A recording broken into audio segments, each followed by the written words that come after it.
Matthew chapter 5. Introduction to the Sermon of the Mount. Now when Jesus saw the crowds, he went up to a mountainside and sat down. His disciples came to him, and he began to teach them the Beatitudes. He said, "Blessed are the poor in spirit, for theirs is the kingdom of heaven.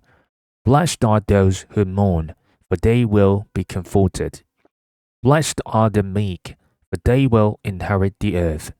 Blessed are those who hunger and thirst for righteousness, for they will be filled. Blessed are the merciful, for they will be shown mercy. Blessed are the pure in heart, for they will see God.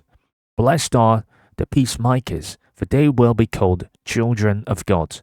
Blessed are those who are persecuted because of righteousness, for theirs is the kingdom of heaven. Blessed are you when people insult you, persecute you, and falsely say all kinds of evil against you because of me. Rejoice and be glad, because great is your reward in heaven.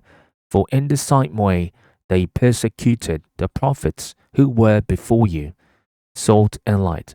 You are the salt of the earth, but if the salt loses its saltiness, how can it be made salty again? It is no longer good for anything except to be thrown out and trampled underfoot. You are the light of the world. A town built on a hill cannot be hidden. Neither do people light a lamp and put it under a bowl. Instead, they put it on its stand, and it gives light to everyone in the house. In the same way, let your light shine before others, that they may see your good deeds and glorify your Father in heaven. The fulfillment of the law. Do not think that I have come to abolish the law or the prophets. I have not come to abolish them, but to fulfill them. For truly I tell you, until heaven and earth disappear, not the smallest letter, not the least stroke of a pen, will by any means disappear from the law until everything is accomplished. Therefore, anyone who sets aside one of the least of these commands and teaches others accordingly will be called least in the kingdom of heaven.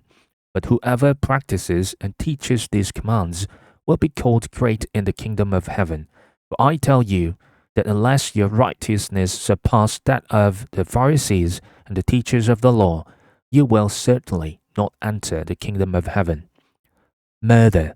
You have heard that it was said to the people long ago, "You shall not murder, and anyone who murders will be subject to judgment." But I tell you that anyone who is angry with a brother or sister will be subject to judgment. Again, anyone who says to a brother or sister, "Raka," is answerable to the court, and anyone who says, "You fool," will be in danger of the fire of hell.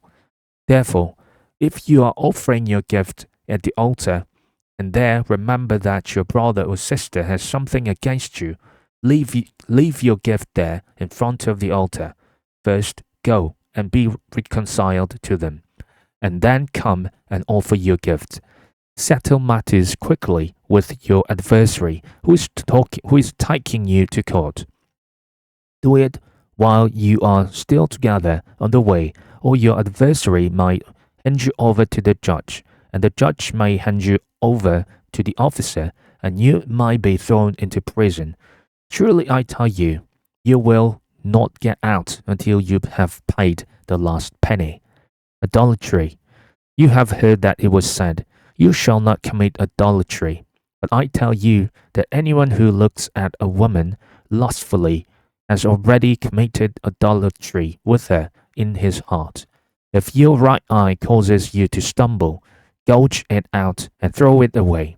It is better for you to lose one part of your body than for your whole body to be thrown into hell. And if your right hand causes you to stumble, cut it off and throw it away. It is better for you to lose one part of your body than for your whole body to go into hell. Divorce. It has been said, anyone who divorces his wife must give her a certificate of divorce. But I tell you that anyone who divorces his wife except for sexual immorality makes her the victim of idolatry, and anyone who marries a divorced woman commits adultery. Oaths. Again, you have heard it is said to the people long ago, do not break your oath, but fulfill to the Lord the vows you have made. But I tell you, do not swear an oath at all, either by heaven, for it is God's throne, or by the earth, for it is his footstool, or by Jerusalem, for it is the city of the great king. And do not swear by your head, for you cannot make even one hair white or black. All you need to say is simply yes or no.